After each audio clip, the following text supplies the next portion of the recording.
Bismillahirrahmanirrahim. Alhamdulillah wassalatu wassalamu ala Rasulillah wa ala alihi wa ashabihi wa man tabi'ahum bi ihsanin ila yaumiddin. Amma ba'du.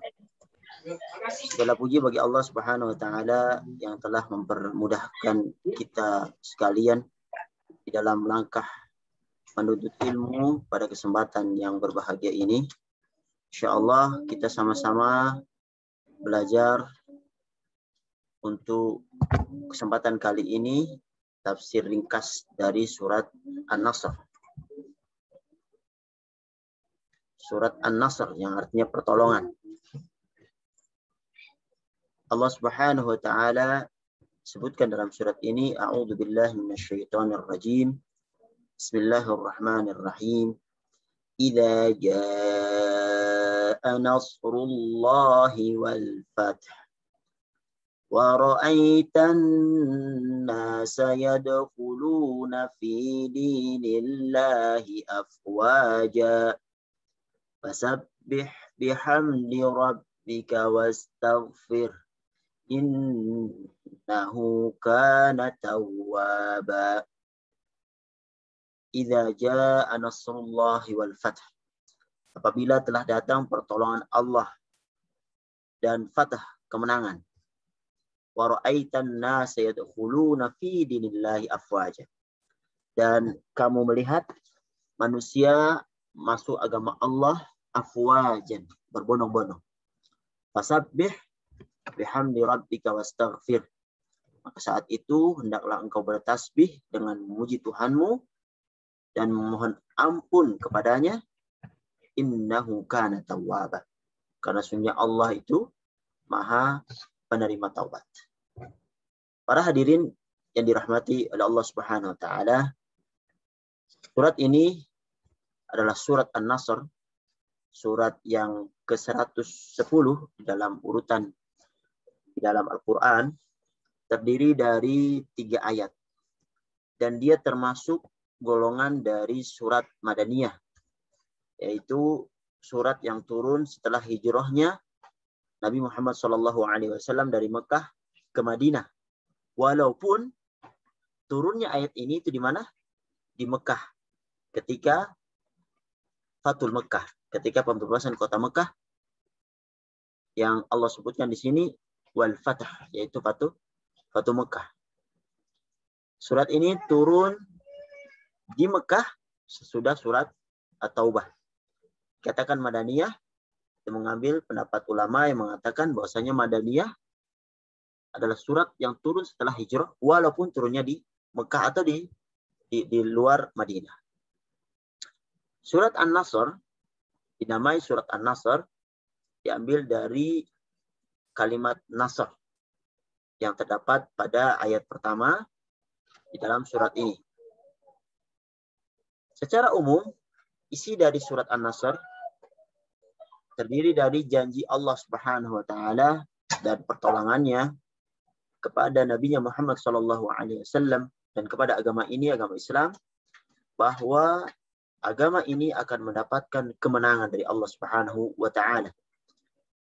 Dan yang kedua, ketika kemenangan itu diraih, maka hendaknya mereka yang telah mendapatkan kemenangan itu hendaknya bertasbih dan muji Allah Subhanahu wa taala, karena hakikat kemenangan yang mereka dapatkan adalah pemberian dari Allah Subhanahu wa taala dan bukanlah semata-mata atas usaha mereka sendiri.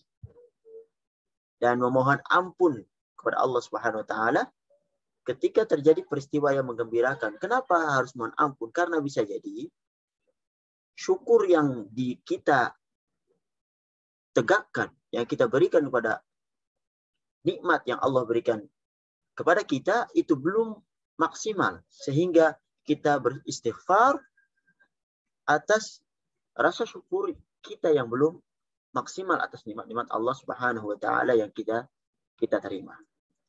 Surat ini sebuah isyarat dari Allah Subhanahu wa taala bahwa tugas Nabi Muhammad SAW sebagai Rasul telah mendekati akhirnya. Ketika kemenangan itu telah datang, Dan setelah sampai puncaknya daripada maksud Rasulullah SAW diutus, seolah-olah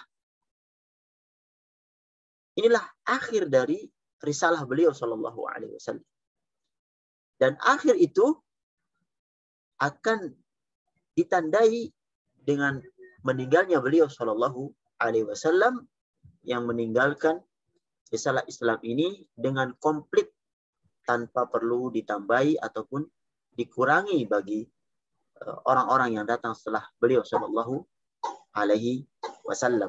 Makanya surat An-Nasr juga dikenal dengan surat At-Taudiyah, yaitu surat perpisahan. Karena tidak lama setelah Fathu Mekah, Rasulullah SAW meninggalkan para sahabatnya, berjumpa dengan Rabb-Nya Allah Subhanahu wa Ta'ala. Setelah surat An-Nasr, pada surat An-Nasr itu surat yang 110 ya.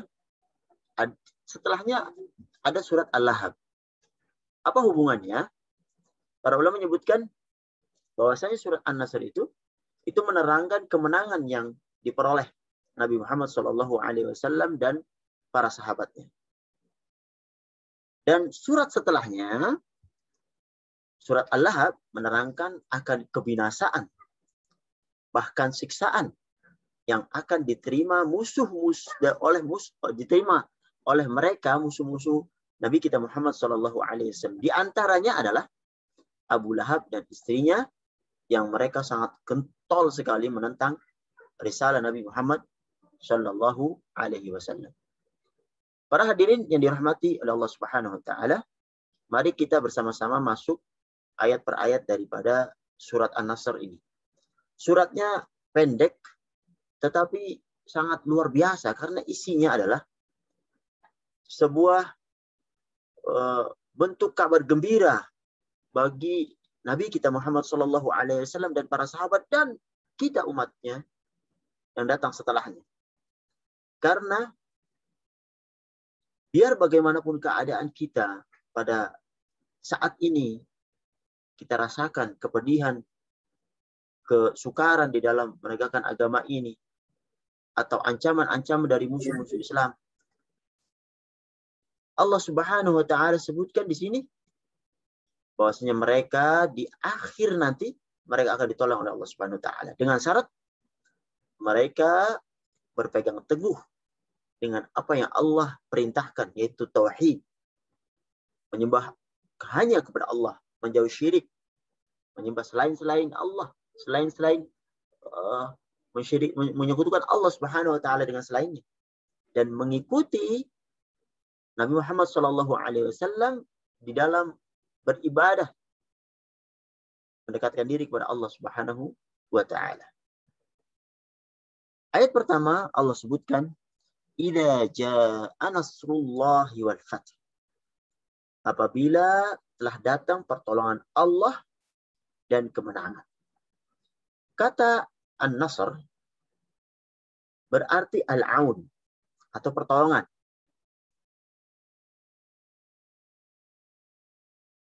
Dan yang dimaksud dari Nasrullah dalam ayat ini, menurut Imam Ibnu Rajab rahimahullah, ialah pertolongan dari Allah Subhanahu wa Ta'ala kepada Rasulnya di dalam menghadapi musuh-musuhnya. Sehingga beliau SAW berhasil menundukkan bangsa Arab semuanya dan berkuasa atas mereka. Termasuk di dalamnya kaum Quraisy yang memusuhi Nabi Muhammad SAW semenjak risalah itu ditegakkan. Dan suku-suku lain yang berada di sekeliling mereka. Bahkan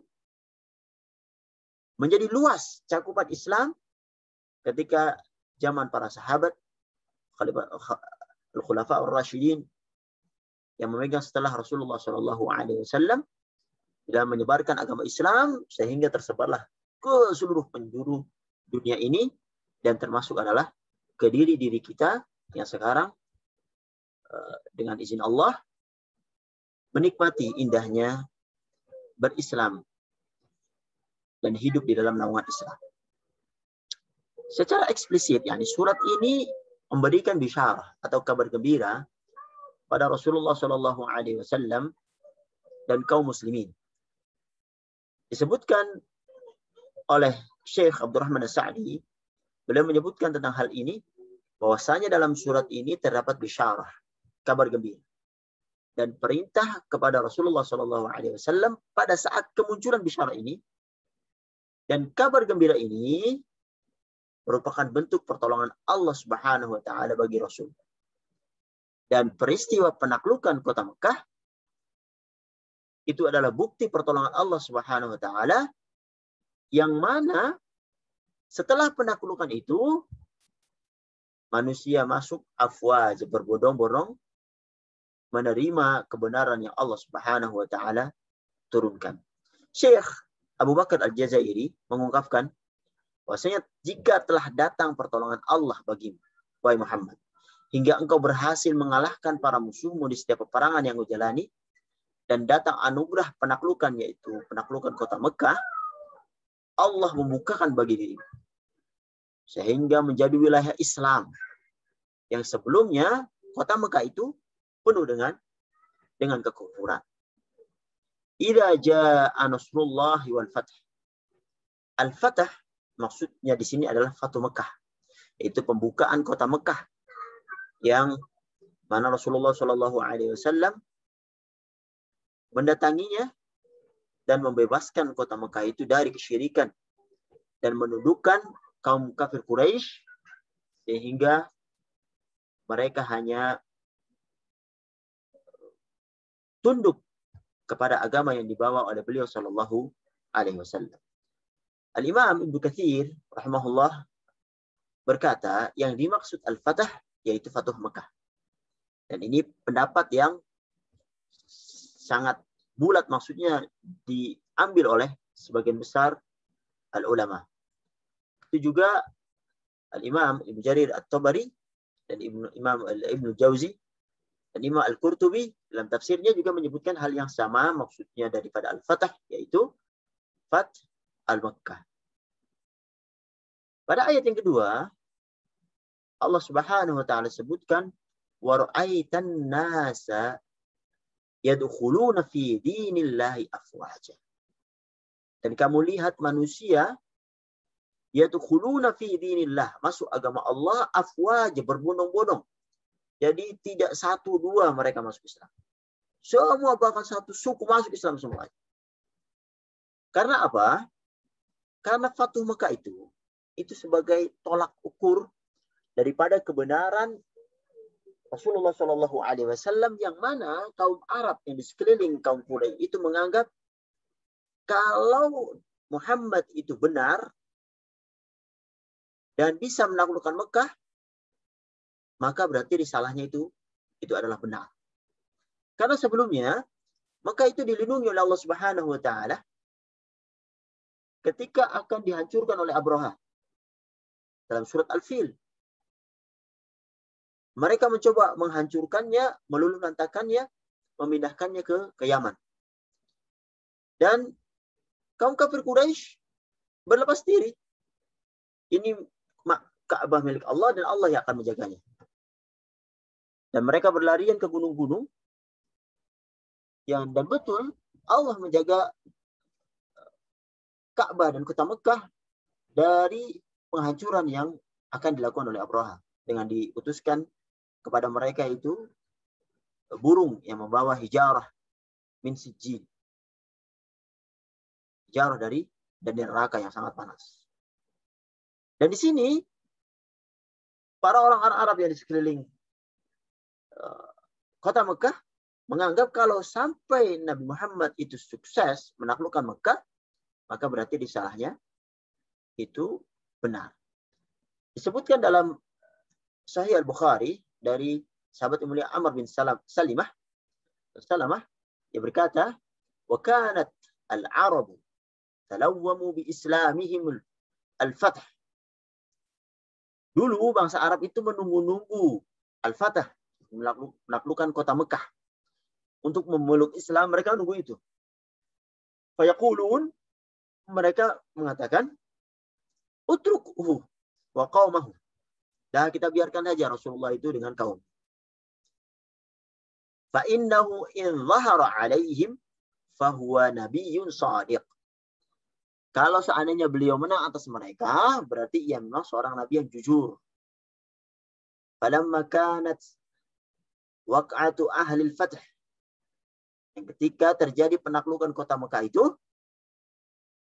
kullu qaumin bi islamihim. Badara kullu qaumin bi islamihim wa badara abi wa qaum bi islamihim. Ketika terjadi penaklukan kota Mekah, setiap kaum itu bersegera masuk Islam. Afwaja. Bahkan beliau menyebutkan sampai-sampai bapaknya beliau juga itu masuk Islam pada saat Fatah Mekah. Al-Imam Al-Qurtubi menyebutkan bahwasanya peristiwa tersebut, yaitu peristiwa masuknya manusia berbondong-bondong kepada Islam ketika kota Mekah berhasil dikuasai oleh beliau Shallallahu Alaihi Wasallam. Bahasa Arab berkata, bila Muhammad berhasil mengalahkan para penduduk kota suci Mekah, padahal dulu mereka dilindungi oleh Allah Subhanahu Wa Taala ketika diserang oleh pasukan gajah, maka tidak ada kekuatan bagi kalian untuk menahannya, maka mereka pun memeluk Islam secara berbondong-bondong. Dan pendapat ini sama seperti pendapat yang dikatakan oleh Ibnu Katsir rahimahullah, yang mengatakan bahwasanya saat terjadi peristiwa penaklukan kota Mekah, orang-orang memeluk agama Allah secara berbondong-bondong. Belum sampai 2 tahun, Jazirah Arab sudah tersirami oleh keimanan dan tidak ada simbol-simbol kekufuran di seluruh suku Arab kecuali simbol Islam Allah. Subhanallah. Sangat besar pengaruhnya Fatu Mekah itu terhadap kaum yang berada di sekeliling Quraisy. Ayat ini juga menandakan bahwa kemenangan bagi umat Islam itu akan terus berlangsung. Dan kemenangan itu untuk agama ini. Ketika pemeluk agama ini selalu bertasbih, memuji Allah, bertahmid, beristighfar, maka mereka akan mendapatkan kemenangan. Dan ini, yakni zikir yang kita lakukan adalah bentuk syukur kita kepada Allah Subhanahu wa Ta'ala. Sehingga atas doa Rasulullah Shallallahu Alaihi Wasallam dan istiqamah beliau Shallallahu Alaihi Wasallam, kita dapatkan di zaman Khalifah Rasyidin, kekuasaan Islam semakin meluas dan keadilan semakin merata, sehingga mereka merasakan indahnya hidup di dalam naungan Islam. Dan pertolongan Allah Subhanahu Wa Taala itu akan terus berlangsung, terus menerus, merambah ke daerah-daerah yang belum pernah tahu akan agama ini. Dan sampai akhirnya ketika mereka meninggalkan perintah Allah Subhanahu Wa Taala dan meninggalkan agama ini, disitulah kita lihat kejayaan Islam mulai porak-poranda dan perpecahan terjadi di mana-mana. Jadi intinya adalah sebelum kemenangan itu didapatkan, kita selalu berjuang dan kita percaya bahwasanya kemenangan itu, keutuhan itu, kejayaan itu adalah untuk Islam. Kita berzikir dan mohon kepada Allah Subhanahu Wa Taala dengan ibadah-ibadah kita. Dan ketika kemenangan itu telah dicapai, maka kita juga jangan tinggalkan itu. Karena biasanya cobaan, kesusahan itu bisa lebih mendekatkan seorang kepada Allah Subhanahu Wa Taala. Dan cobaan, kemenangan seringnya itu melalaikan orang dari Allah Subhanahu Wa Taala. Itulah sumber kehancuran. Maka ketika dikatakan pertanyaan, kenapa umat Islam atau kenapa di dalam perang Uhud kok kita bisa yang dulunya menang jadi kalah? Allah katakan itu karena diri kamu sendiri, karena tidak mentaati Rasulullah Shallallahu Alaihi Wasallam. Dan jawaban itu juga bisa kita jawab, kenapa kok umat Islam ini terpuruk? Coba lihat diri kamu. Bisa jadi engkaulah sebab daripada keterpurukan agama ini. Maka introspeksi diri, janganlah menjadikan diri kita sebab dari terbelakangnya agama ini dikarenakan dosa-dosa kita dengan maksiat-maksiat yang selalu kita lakukan, sehingga Allah Subhanahu wa taala menunda kemenangan untuk umat Islam ini. Di ayat yang terakhir Allah sebutkan, fasabbih bihamdi rabbika wastaghfir innahu kana tawwab. Maka bertasbihlah dengan memuji Rabbmu, wastaghfir, dan mohon ampun kepadanya, innahu kana tawwab. Sesungguhnya dia maha menerima taubat. Al-Imam Al-Qurtubi menyebutkan di dalam tafsirnya, jadi jika engkau sholat, maka perbanyaklah dengan memuji Allah Subhanahu wa taala atas limpahan kemenangan dan penaklukan kota Mekah. Mintalah ampun kepada Allah Subhanahu wa taala. Karenanya di dalam sebuah hadis yang diriwayatkan oleh Aisyah radhiyallahu anha, beliau berkata, "Ma sallan nabi sallallahu alaihi wasallam salat ba'da an nazalat alaihi idza jaa nasrullah wal fath illa yaqulu fiha subhanaka rabbana wa bihamdik Allahumma ighfirli." Dari Aisyah radhiyallahu anha, beliau berkata, tidak Rasulullah Shallallahu alaihi wasallam mengerjakan salat setelah turunnya ayat ini kecuali beliau membaca subhanaka rabbana wa bihamdik Allahumma ighfirli. Maha suci Rabb kami dan pujian kepadamu ya Allah, ighfirli, ampunilah aku. Seolah-olah Rasulullah Shallallahu alaihi wasallam menjalankan perintah yang ada di dalam surat ini dan beliau sebutkan dalam salat beliau Shallallahu alaihi wasallam. Para sahabat juga mengartikan dan mereka berkata, maksudnya Allah memerintahkan kami, ya setelah memerintahkan Rasulullah, perintah ini termasuk adalah kami para sahabat dan kita sekalian untuk memuji dan memohon ampunan kepadanya manakala pertolongan Allah telah tiba dan manakala Allah telah menaklukkan daerah-daerah untuk kita. Dan pertanyaan ini muncul ketika Umar bin Khattab mengarahkan pertanyaan kepada mereka mengenai kandungan surat An-Nasr ini. Al-Imam Ibnu Katsir rahimahullah ketika mengomentari penjelasan ini, beliau berkata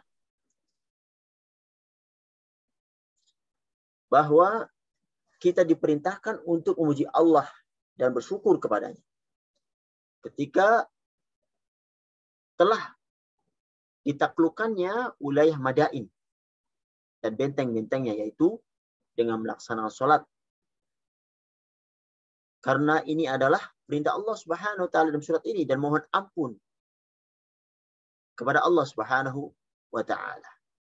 Oleh karenanya Nabi kita Muhammad sallallahu alaihi wasallam mengerjakan sholat 8 rakaat pada saat penaklukan kota Mekah dan itu disebut dalam Sunan Abi Daud. Beliau menyebutkan bahwasanya beliau sallallahu alaihi wasallam mengucapkan salam pada setiap 2 rakaat ketika menaklukkan kota Mekah. Oleh karenanya, sahabat yang mulia Sa'ad bin Abi Waqqas ketika menaklukkan kota Madain, beliau melakukan seperti yang Rasulullah Shallallahu alaihi wasallam lakukan ketika menaklukkan kota Mekah. Innahu kana tawwaba. Sesungguhnya dia adalah maha menerima taubat.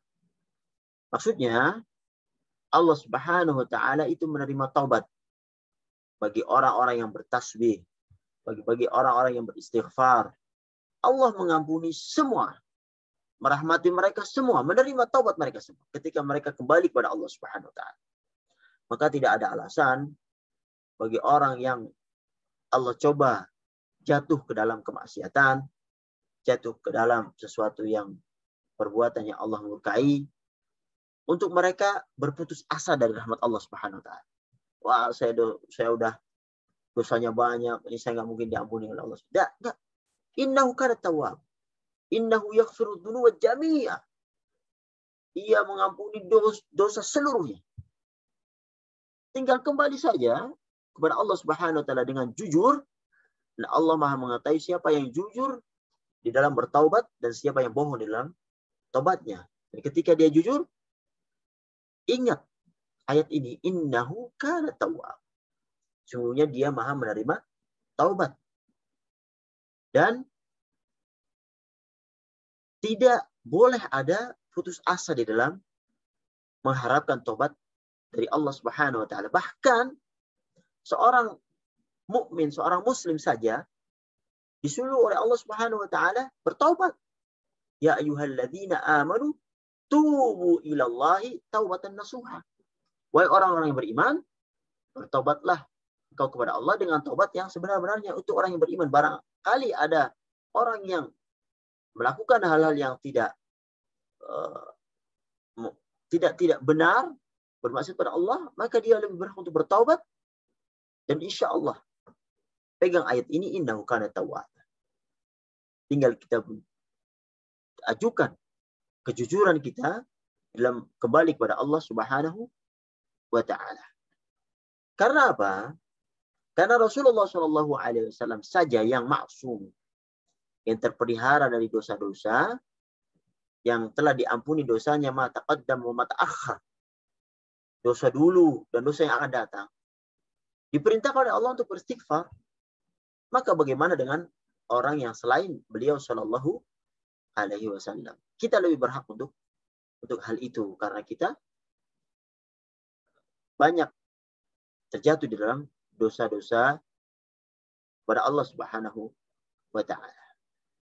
Para hadirin yang dirahmati oleh Allah Subhanahu wa taala, isyarat lain dari makna kemenangan yang ada dalam ayat ini, bahwasanya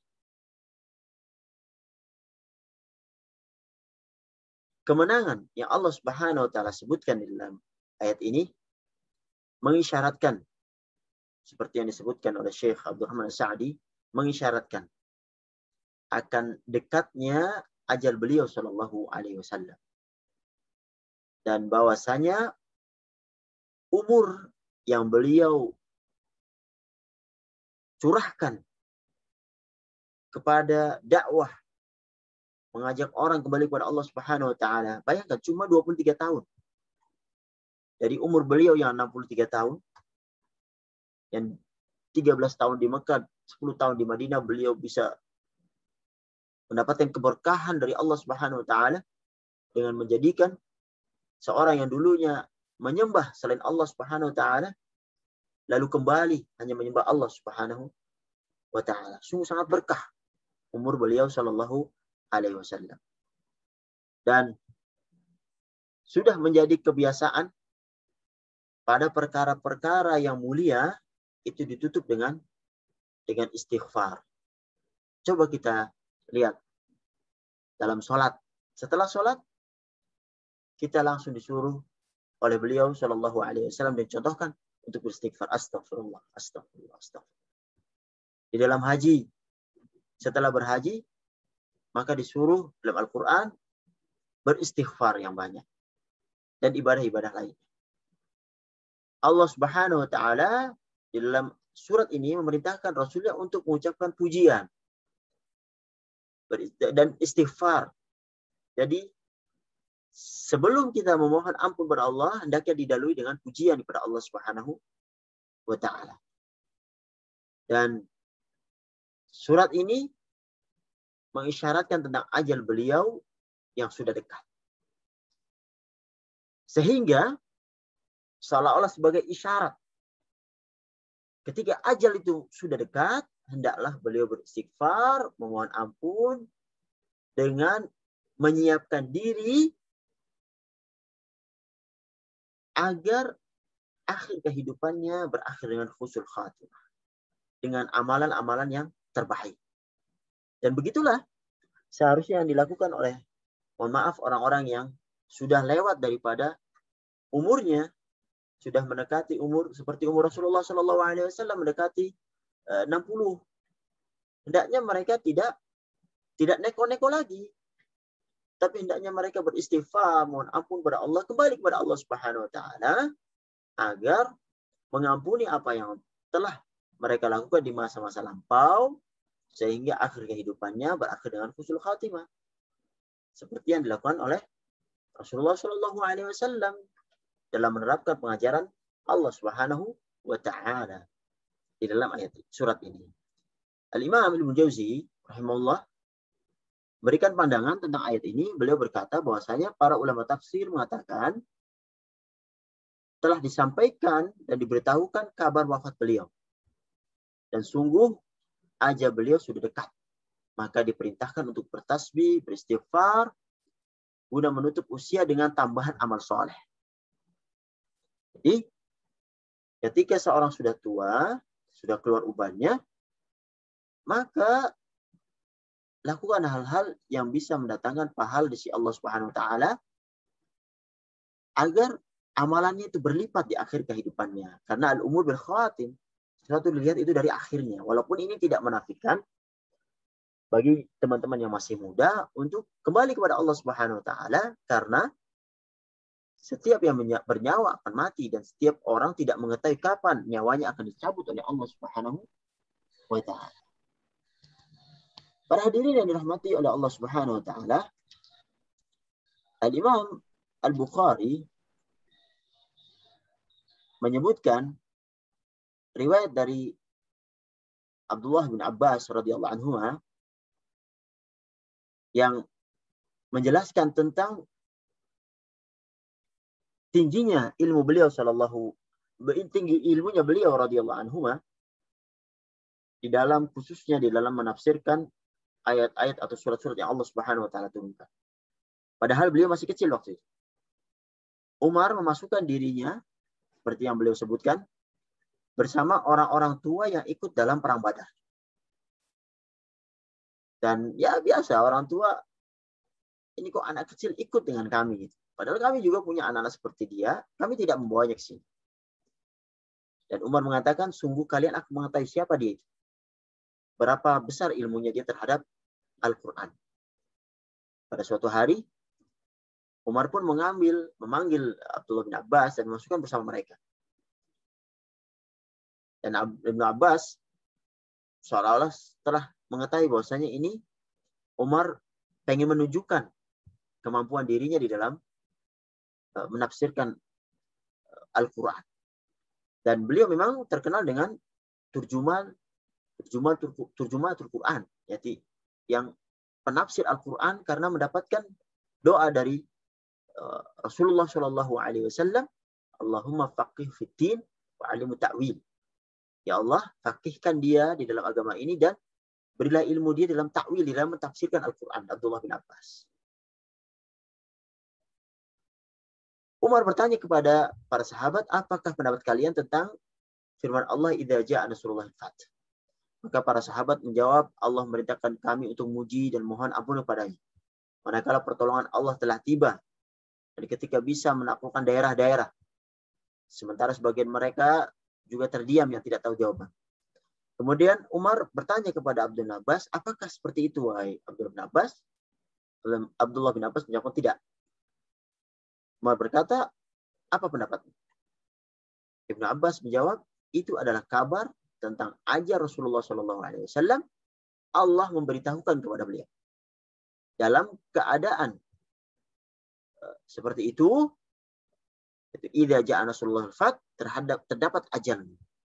Makanya wahai Muhammad, hendaknya engkau bertasbih dan mohon ampun kepada Allah Subhanahu wa Ta'ala, karena Allah Subhanahu wa Ta'ala itu menerima taubat orang yang bertobat. Dan Umar mengomentari, tidaklah yang diketahui darinya dari surat itu kecuali yang engkau sampaikan ya Abdullah bin Abbas.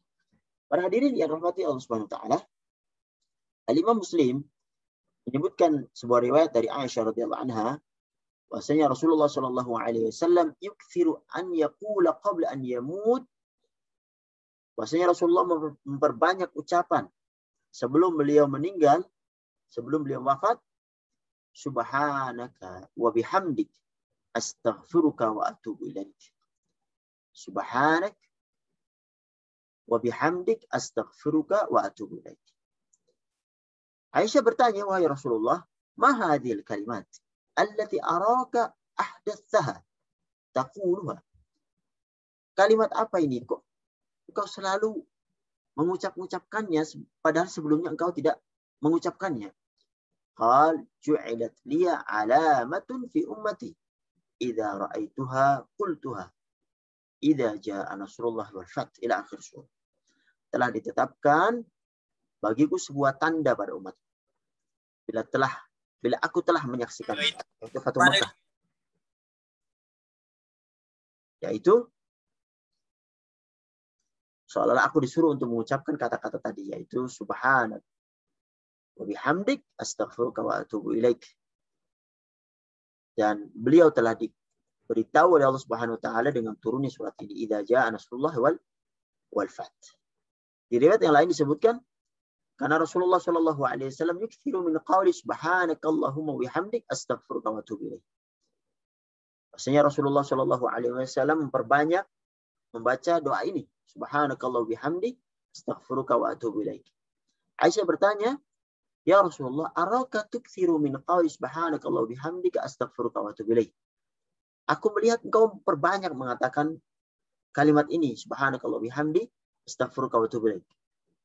Kemudian beliau menjawab, khayyarani rabbi anni sa'ara alamatan fi ummati fa idza ra'aituha aktsartu min qawli subhanakallah wa bihamdi astaghfiruka wa atubu ilaik. Bahwasanya aku akan menyaksikan tanda pada umatku, kemenangan. Jika aku melihatnya, aku akan perbanyak ucapan subhanakallah bihamdi astaghfiruka wa atubu ilaik. Dan benar, faqad ra'aituha idza jaa'a nasrullahi wal fath Fathu Makkah. Dan aku telah menyaksikan sendiri sebelum aku meninggal tentang penaklukan kota Mekah ini. Al-Imam An-Nasa'i menyebutkan dalam tafsirnya bahwasanya Ibnu Abbas mengatakan tentang surat An-Nasr ini, ketika diturunkan surat ini, bahwasanya Allah SWT mengabarkan tentang wafatnya beliau Shallallahu Alaihi Wasallam sehingga Rasulullah lebih meningkatkan ketekunan di dalam urusan akhirat. Kemudian timbul pertanyaan di benak-benak kita.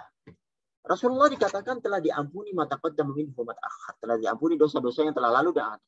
Lalu kenapa beliau beristighfar? Padahal telah diampuni dosanya dan tidak mempunyai dosa. Ini dijawab oleh Al-Imam Ibnu Katsir. Beliau menyebutkan bahwasanya Rasulullah itu manusia yang sempurna. Pada seluruh urusannya, beliau dalam ketaatan, selalu dalam kebaikan, selalu beristiqamah. Yang tidak terdapat pada manusia-manusia lain. Baik orang yang terdahulu maupun yang akan datang. Beliau adalah manusia yang paling sempurna. Dan pemimpin manusia di dunia dan di akhirat. Makanya Al-Qadi Ibn Arabi mengungkapkan bahasanya para ulama hadis meriwayatkan dari beliau Shallallahu Alaihi Wasallam, beliau berdoa dengan doa Rabbi ighfirli khati'ati wa jahli wa israfi fi amri kulli wa ma anta a'lamu bihi minni Allahumma ighfirli khatayaya wa amdi wa jahli wa hazli wa kullu dhalika indi Allahumma ighfirli ma qaddamtu wa ma akhartu wa ma asrartu wa ma a'lantu antal muqaddimu antal muakhiru anta ala kulli syai'in qadir. Ini doanya beliau Shallallahu Alaihi Wasallam. Ya Allah, ampuni aku, ampuni kesalahanku, tindak kebodohanku, sikap berlebihanku dalam segala urusan.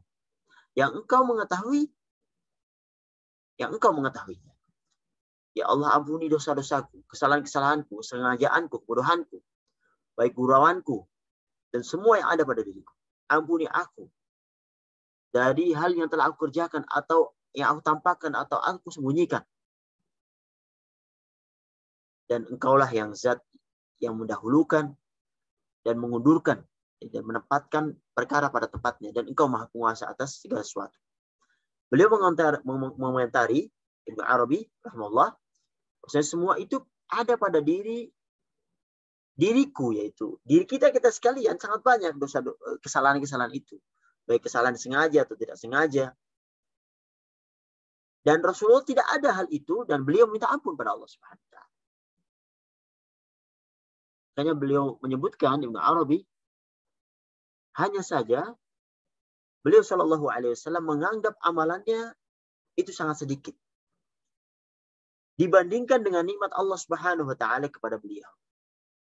Dan beliau Shallallahu Alaihi Wasallam memandang kekurangannya dalam menjalankan hak daripada kenikmatan itu sebagai dosa-dosa, sehingga beliau Shallallahu Alaihi Wasallam beristighfar kepada Allah Subhanahu Wa Taala. Sementara aku, kata Ibnu Arabi, melakukan dosa-dosa itu dengan kesengajaan dan kadang tidak peduli dengan dosa itu.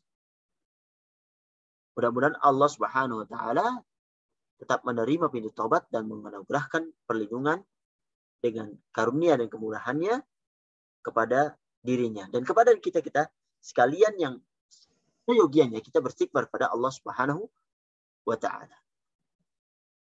Bahkan Al-Imam Al-Qurtubi juga mengatakan hal senada dengan yang Ibnu Arabi katakan.